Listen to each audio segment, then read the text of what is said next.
أعوذ بالله من الشيطان الرجيم. بسم الله الرحمن الرحيم. ياسين والقرآن الحكيم إنك لمن المرسلين على صراط مستقيم تنزيل العزيز الرحيم لتنذر قوما ما أنذر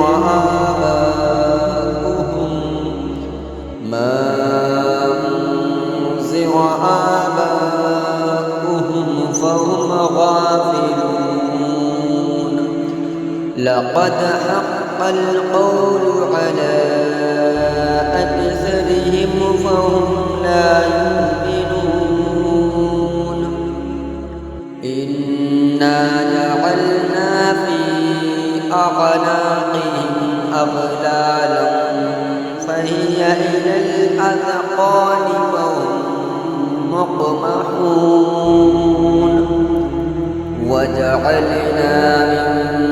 بين أيديهم سدا ومن خلفهم سدا فأغشيناهم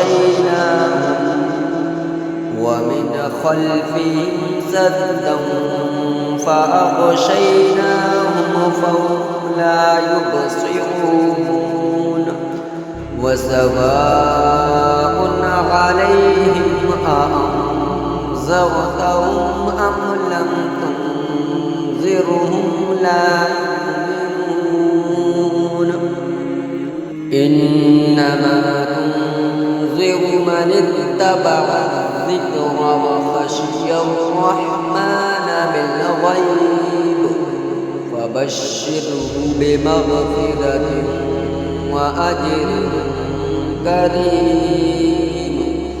إنا نحن نحيي الموتى ونكتب ما قدموا وآثارهم وكل شيء أحصيناه في إمام مبين. واضرب لهم مثلا أصحاب القرية إذ جاءها المرسلون إذ أرسلنا إليهم اثنين فكذبوهما فعززنا بثالث فقالوا إنا إليكم مرسلون. قالوا ما أنتم إلا بشر مثلنا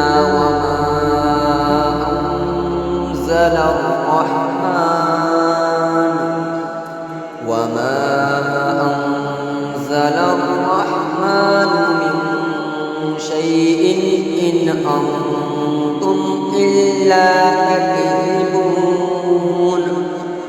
قالوا ربنا يعلم إنا إليكم لمرسلون وما علينا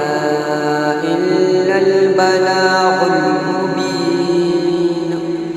قالوا إنا تطيرنا بكم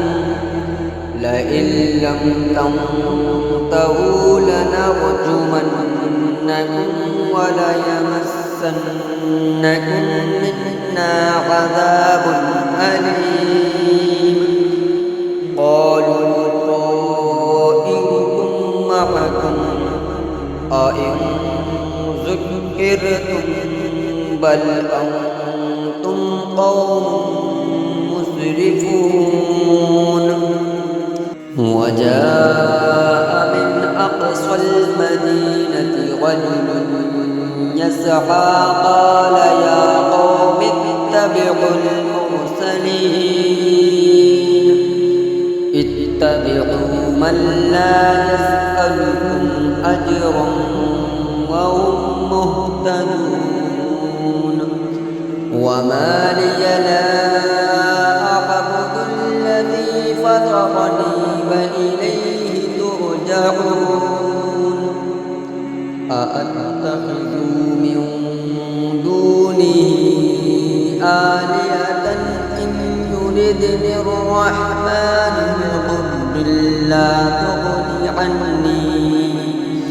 بضر لا تغني عني شفاعتهم شيئا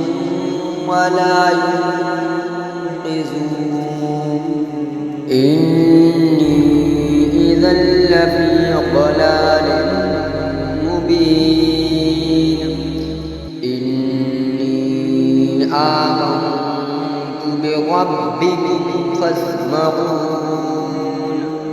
قيل ادخل الجنة قال يا ليت قومي يعلمون بما غفر لي ربي وجعلني من المكرمين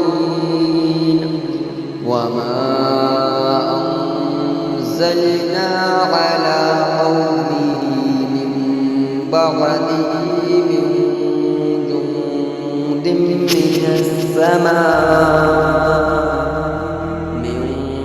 جند من السماء وما كنا منزلين إن كانت إلا صيحة واحدة فإذا هم خامدون يا حسرة على العباد ما يأتيهم من رسول إلا كانوا به يستهزئون ألم يروا كم أهلكنا قبلهم من القرون أنهم إليهم لا يرجعون وإن كل لما جميع لدينا محضرون وآية لهم الأرض الميتة أحييناها وأخرجنا منها حبا فمنه يأكلون وجعلنا فيها جنات من نخيل وأعناب وفجرنا فيها من العيون ليأكلوا من ثمره وما عملته أيديهم أفلا يشكرون سبحان الذي خلق الأزواج كلها مما تنبت الأرض ومن أنفسهم ومما لا يعلمون وآية لهم الليل نسلخ منه النهار فإذا هم مظلمون والشمس تجري لمستقر لها ذلك تقدير العزيز العليم والقمر قدرناه منازل حتى عاد كالعرجون القديم لا الشمس ينبغي لها أن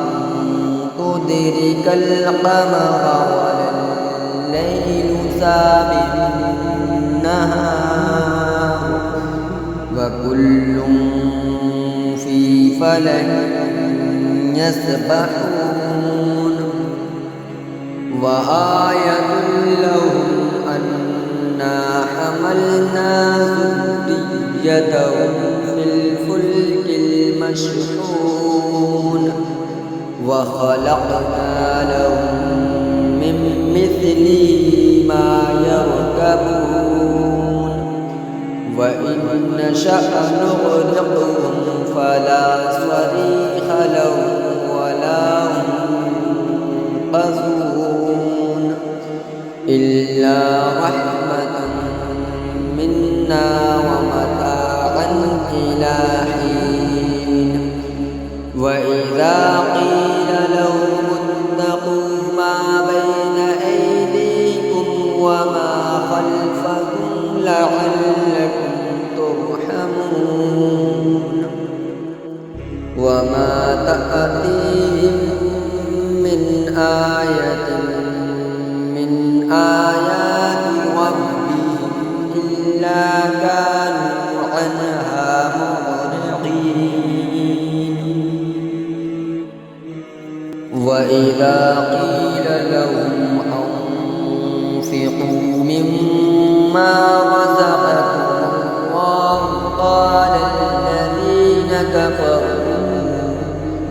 قال الذين كفروا للذين آمنوا أنطعم من لو يشاء الله أطعمه إن أنتم إلا في ضلال مبين ويقولون متى هذا الوعد إن كنتم صادقين ما ينظرون إلا صيحة واحدة تأخذهم وهم يخصمون فلا يستطيعون توصية ولا إلى أهلهم يرجعون ونفخ في الصور فإذا هم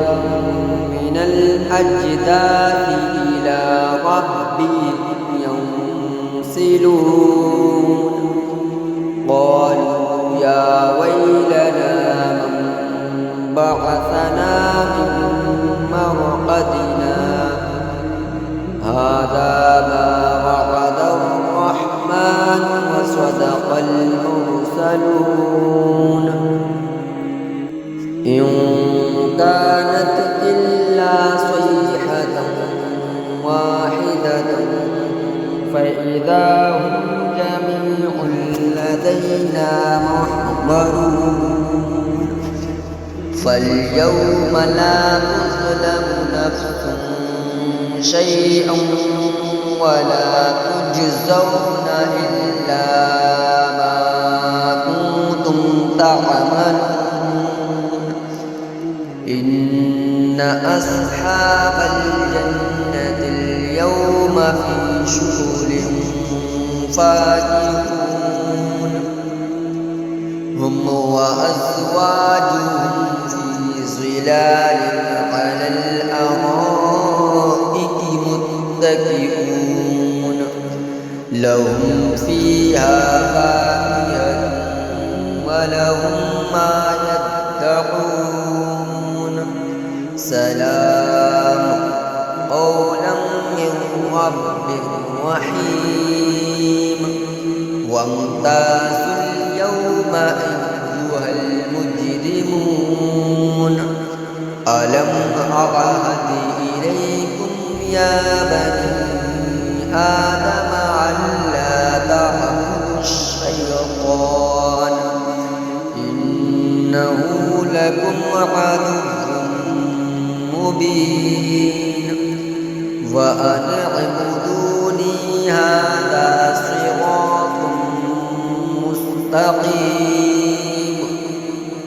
ولقد أضل منكم جبلا كثيرا أفلم تكونوا تعقلون هذه جهنم توعدون اصلوها اليوم بما كنتم تكفرون اليوم نختم على أفواههم وتكلمنا أيديهم وتشهد أرجلهم بما كانوا يكسبون ولو نشاء لطمسنا على أعينهم فاستبقوا الصراط فأنى يبصرون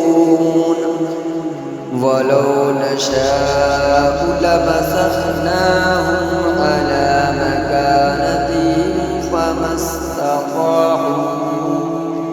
فما استطاعوا مضيا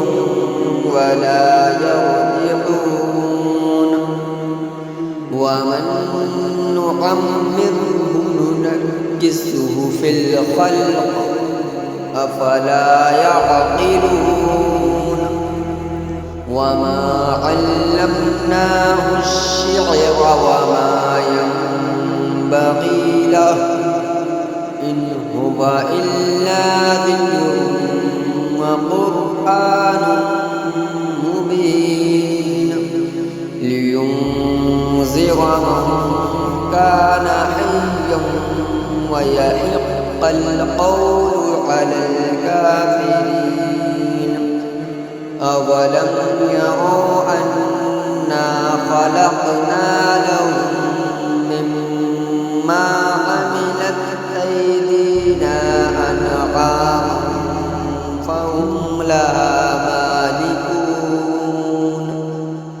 وذللناها لهم فمنها ركوبهم ومنها يأكلون ولهم فيها منافع ومشارب أفلا يشكرون واتخذوا من دون الله آلهة لعلهم ينصرون لا يستطيعون نصرهم وهم لهم جند محضرون فلا يحزنك قولهم إنا نعلم ما يسرون وما يعلنون أولم ير الإنسان أنا خلقناه من نطفة فإذا هو خصيم مبين وضرب لنا مثلا ونسي خلقه قال من يحيي العظام وهي رميم قل يحييها الذي أنشأها أول مرة وهو بكل خلق عليم الذي جعل لكم من الشجر الأخضر نارا فإذا أنتم منه توقدون أوليس الذي خلق السماوات والأرض بقادر على أن يخلق مثلهم بلى وهو الخلاق العليم إنما أمره إذا أراد شيئا أن يقول له فيكون فسبحان الذي بيده ملكوت كل شيء وإليه ترجعون. بسم بسم الله الرحمن الرحيم. الرحمن علم القرآن خلق الإنسان علمه البيان. الشمس والقمر بحسبان والنجم والشجر يسجدان والسماء رفعها ووضع الميزان ألا تطغوا في الميزان وأقيموا الوزن بالقسط ولا تخسروا الميزان. والأرض وضعها للأنام فيها فاكهة والنخل ذات الأكمام والحب ذو العصف والريحان. فبأي آلاء ربكما تكذبان؟ خلق الإنسان من صلصال كالفخار وخلق الجان من مارج من نار. فبأي آلاء ربكما تكذبان؟ رب المشرقين ورب المغربين. فبأي آلاء ربكما تكذبان؟ مرج البحرين يلتقيان بينهما برزخ لا يبغيان. فبأي آلاء ربكما تكذبان؟ يخرج منهما اللؤلؤ والمرجان. فبأي آلاء ربكما تكذبان؟ وله الجوار المنشآت في البحر كالأعلام. فبأي آلاء ربكما تكذبان؟ كل من عليها فان ويبقى وجه ربك ذو الجلال والإكرام. فبأي آلاء ربكما تكذبان؟ يسأله من في السماوات والأرض كل يوم هو في شأن. فبأي آلاء ربكما تكذبان؟ سنفرغ لكم أيها الثقلان. فبأي آلاء ربكما تكذبان؟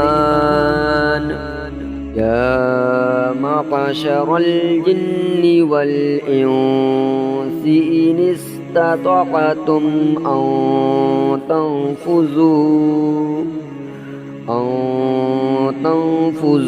من أقطار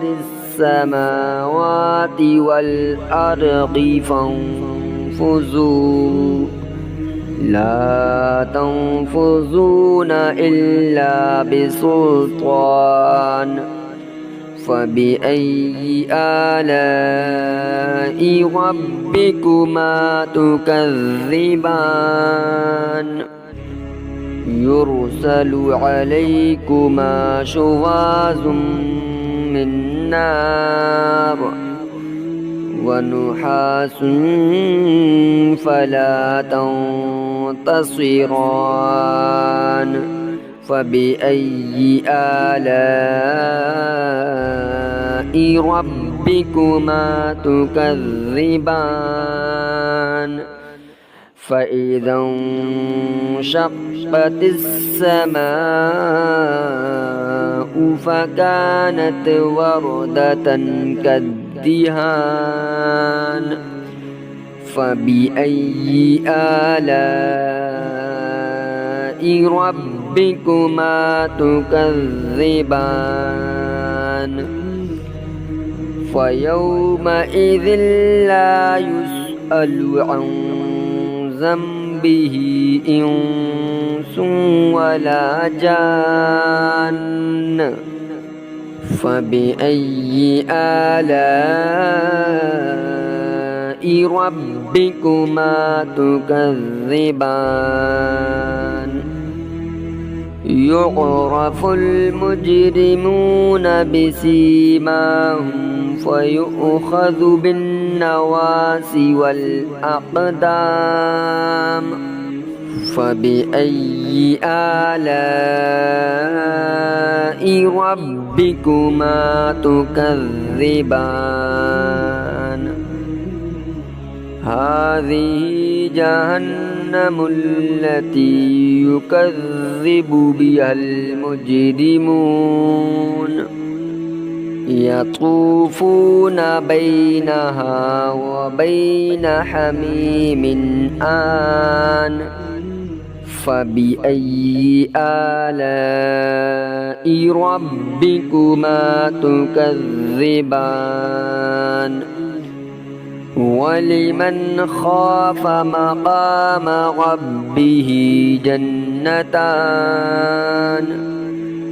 فبأي آلاء ربكما تكذبان ذواتا أفنان فبأي آلاء ربكما تكذبان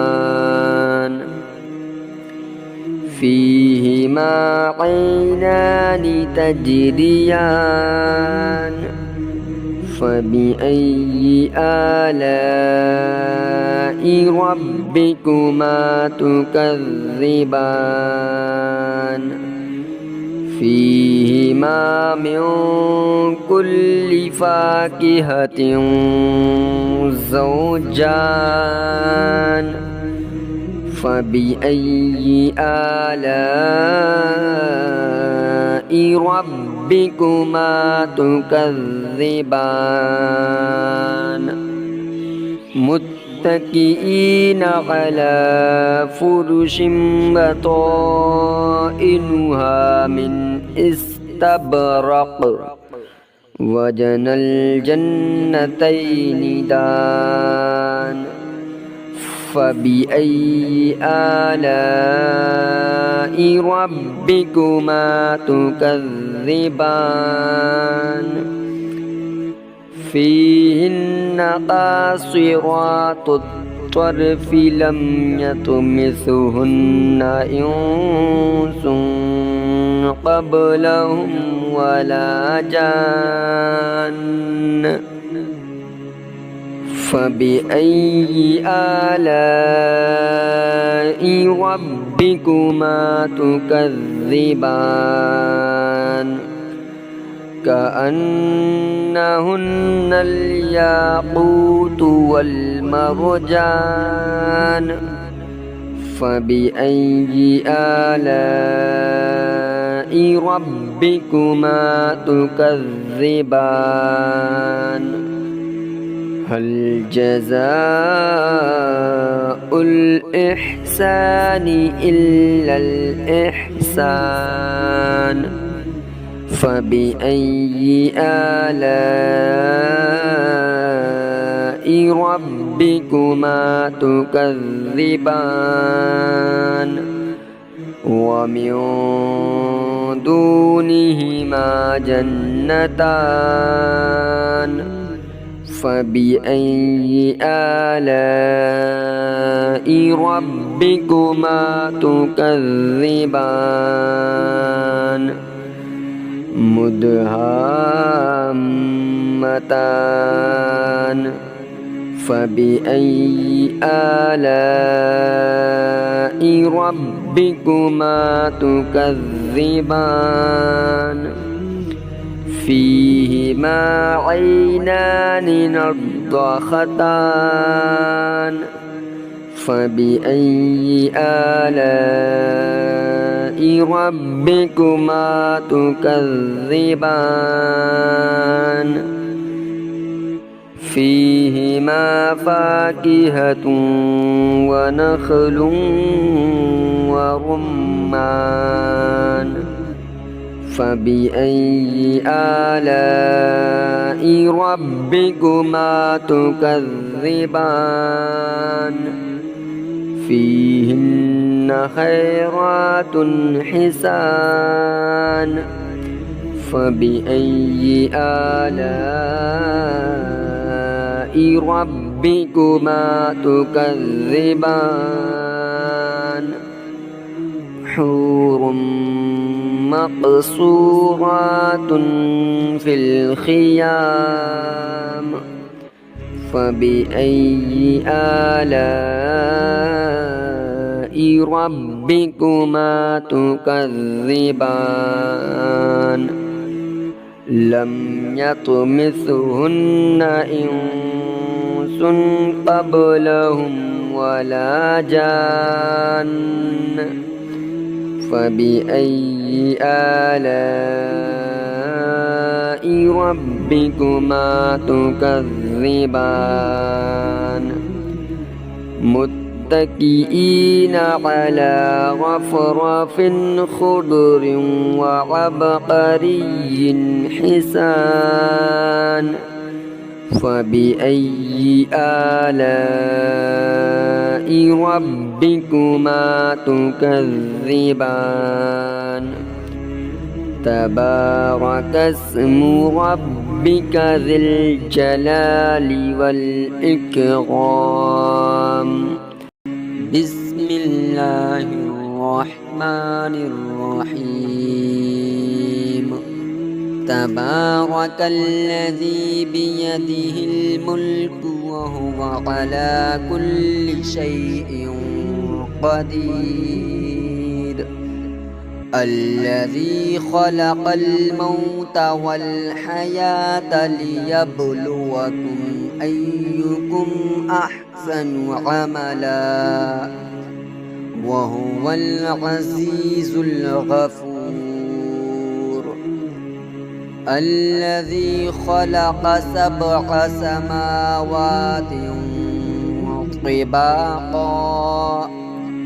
ما ترى في خلق الرحمن من تفاوت فارجع البصر هل ترى من فطور ثم ارجع البصر كرتين ينقلب إليك البصر خاسئا وهو حسير ولقد زينا السماء الدنيا الدنيا بمصابيح وجعلناها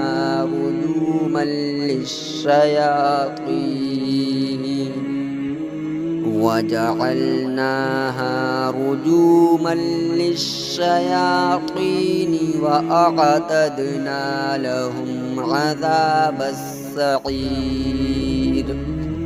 وللذين كفروا بربهم عذاب جهنم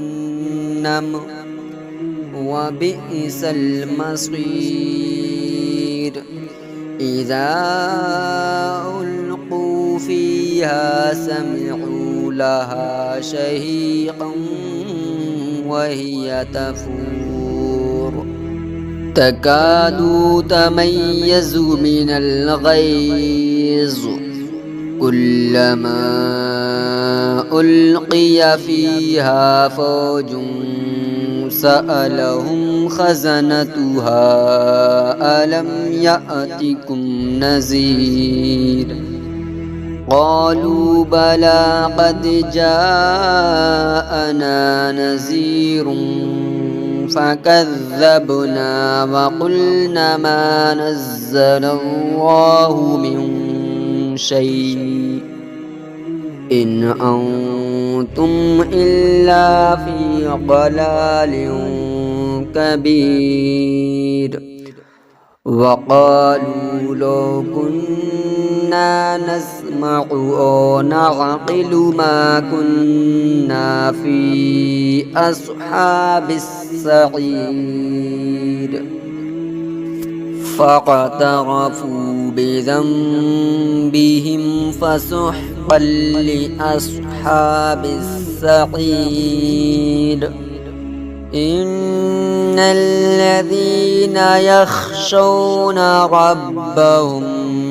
بالغيب لهم مغفرة وأجر كبير وأسروا قولكم أو اجهروا به إنه عليم بذات الصدور ألا يعلم من خلق وهو اللطيف الخبير هو الذي جعل لكم الأرض ذلولا فامشوا في مناكبها وكلوا من رزقه وإليه النشور أأمنتم من في السماء أن يخسف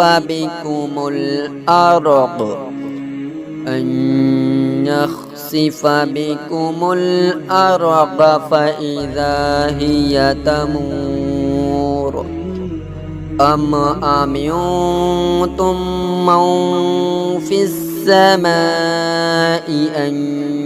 يرسل عليكم حاصبا فستعلمون كيف نذير ولقد كذب الذين من قبلهم فكيف كان نكير أولم يروا إلى الطير فوقهم صافات ويقبضن ما يمسكهن إلا الرحمن إنه بكل شيء بصير أمن هذا الذي هو جند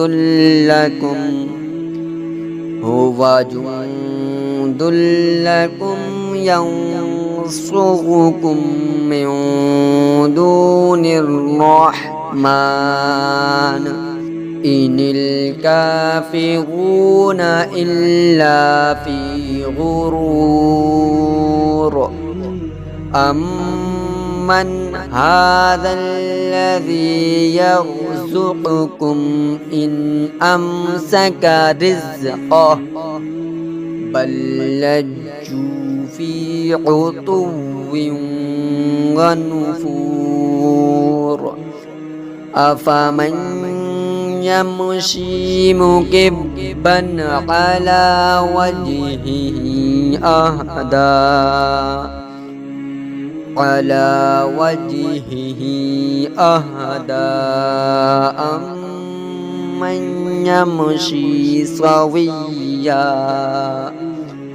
أمن يمشي سويا على صراط مستقيم قل هو الذي أنشأكم وجعل لكم السمع والأبصار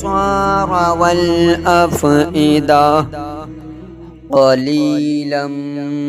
ما تشكرون قل هو الذي ذرأكم في الأرض وإليه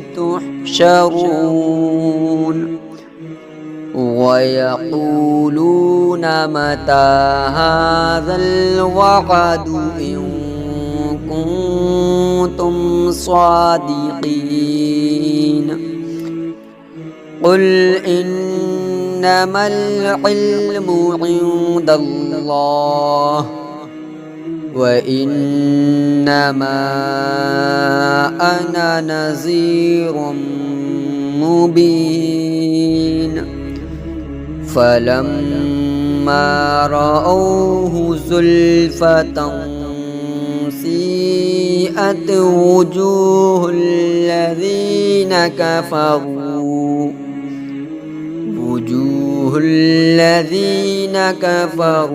وقيل هذا الذي كنتم به تدعون قل أرأيتم إن أهلكني الله ومن معي أو رحمنا فمن يجير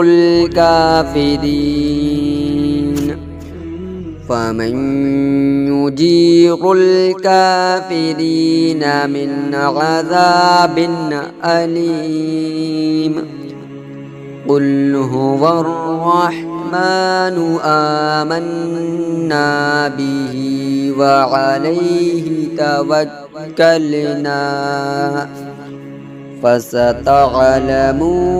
من هو في ضلال مبين قل أرأيتم إن أصبح ماؤكم غورا فمن يأتيكم بماء معين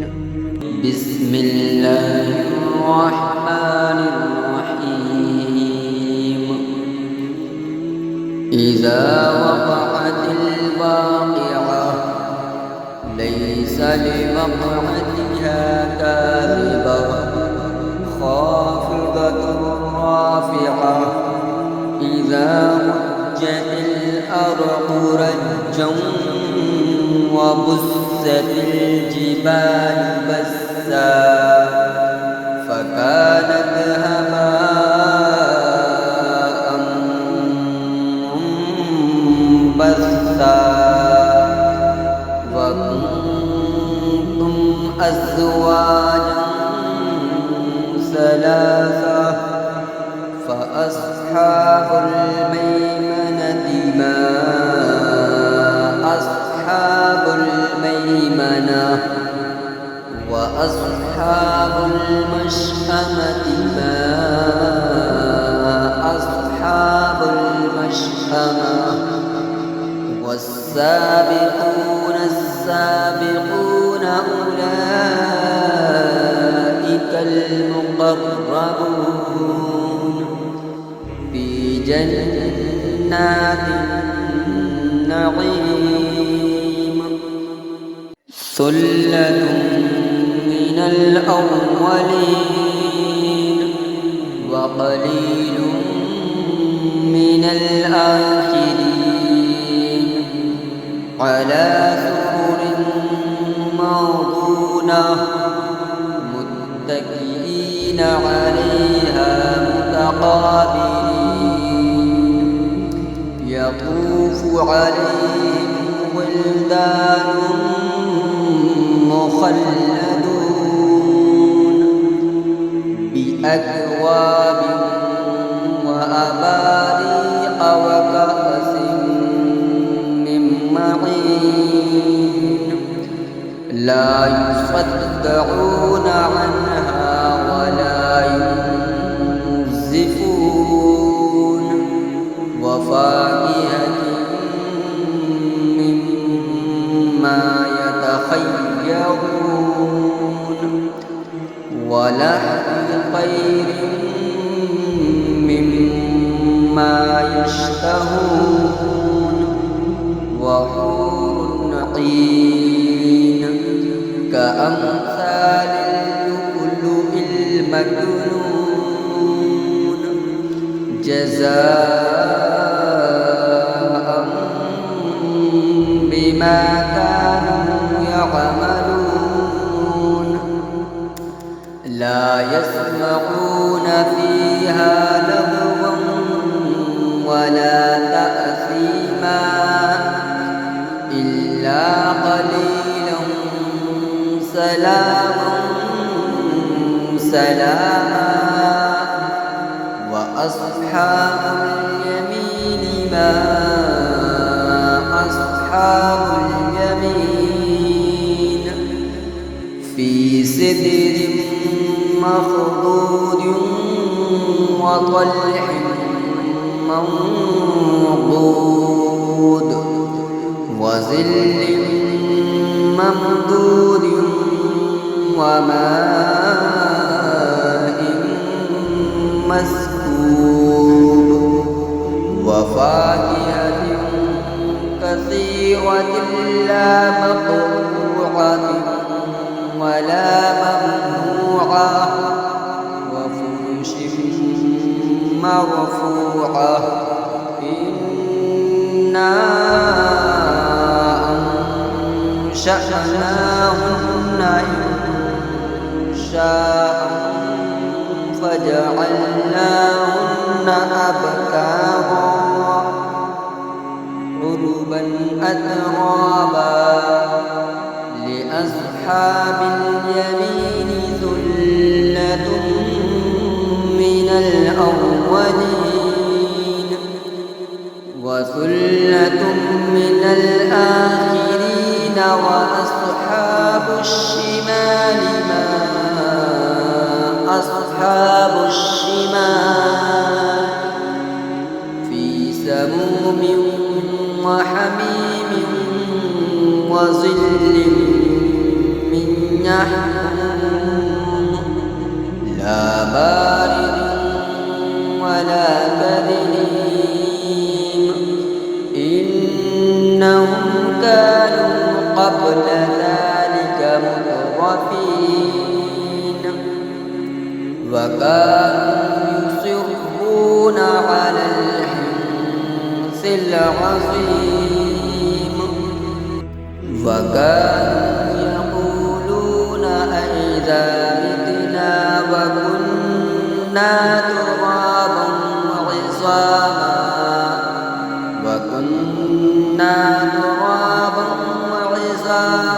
أئنا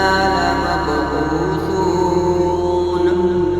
أوآباؤنا الأولون قل إن الأولين والآخرين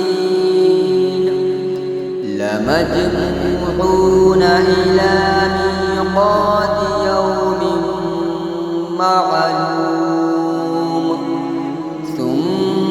إنكم أيها الضالون المكذبون لآكلون من شجر من زقوم فمالئون منها البطون فشاربون عليه من الحميم فشاربون شرب الهيم هذا نزلهم يوم الدين نحن خلقناكم فلولا تصدقون أفرأيتم ما تمنون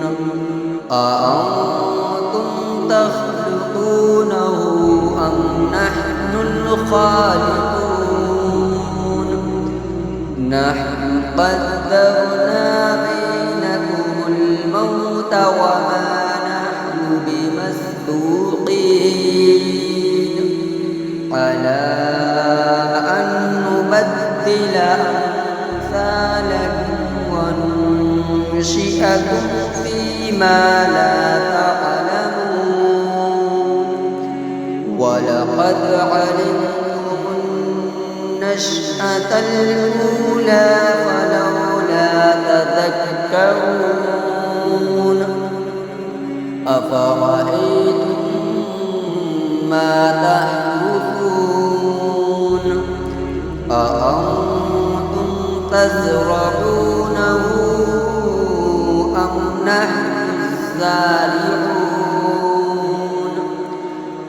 ولو نشاء لجعلناه حطاما فظلتم تفكرون إنا لمغرمون بل نحن محرومون أفرأيتم الماء الذي تشربون أأنتم أنزلتموه من المزن أم نحن المنزلون ولو نشاء لجعلناه أجاجا فلولا تشكرون أفرأيتم النار التي تورون أأنتم أنشأتم شجرتها أم نحن المنشئون نحن جعلناها تذكرة ومتاعا للمقوين فسبح باسم ربك العظيم فلا أقسم بمواقع النجوم وإنه لقسم لو تعلمون عظيم إنه لقرآن كريم في كتاب مكنون لا يمسه إلا المطهرون تنزيل من رب العالمين أفبهذا الحديث أنتم مدهنون وتجعلون رزقكم أنكم تكذبون فلولا إذا بلغت الحلقوم وأنتم حينئذ تنظرون ونحن أقرب إليه منكم ولكن لا تبصرون فلولا إن كنتم غير مدينين ترجعونها إن كنتم صادقين فأما إن كان من المقربين فروح وريحان وجنة نعيم وأما إن كان من أصحاب اليمين فسلام لك من أصحاب اليمين وأما إن كان من المكذبين الضالين فنزل من حميم وتصفية جحيم إن هذا لهو حق اليقين فسبح باسم ربك العظيم